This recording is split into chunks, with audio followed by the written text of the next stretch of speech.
പാലക്കാട്ടേക്കാണ് പോകുന്നത്. അവിടെ നിന്നും ഒരു അപകട വാർത്തയുണ്ട്. പാലക്കാട് വാൻ മറിഞ്ഞ് 3 പേർക്ക് പരിക്കേറ്റിരിക്കുകയാണ്. പാലക്കാട് കോഴിക്കോട് ദേശീയപാതയിലായിരുന്നു ഈ അപകടം. നിയന്ത്രണം വിട്ട വാഹനം ഡിവൈഡറിൽ തട്ടി മറിയുകയായിരുന്നു.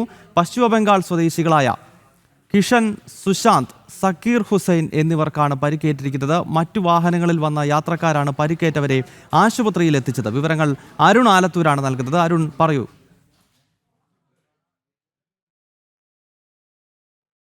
അരിയൂരിൽ വെച്ചാണ് അപകടം ഉണ്ടായത്. പിക്കപ്പ് വാൻ മറിഞ്ഞാണ് 3 പേർക്ക് പരിക്കേറ്റിരിക്കുന്നത്. നിയന്ത്രണം വിട്ട വാഹനം ഡിവൈഡറിൽ തട്ടി മറിയുകയായിരുന്നു എന്നുള്ളതാണ്. പശ്ചിമ ബംഗാൾ സ്വദേശികളായ കിഷൻ, സുശാന്ത്, അതുപോലെ സക്കീർ ഹുസൈൻ എന്നിവർക്കാണ് പരിക്കേറ്റത്.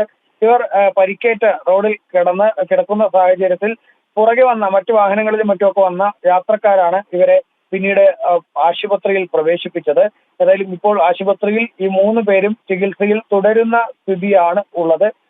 ഡിവൈഡർ തട്ടിയാണ് ഈ നിയന്ത്രണം വിട്ട് വാഹനം മറിഞ്ഞിരിക്കുന്നത് എന്നുള്ളതാണ്.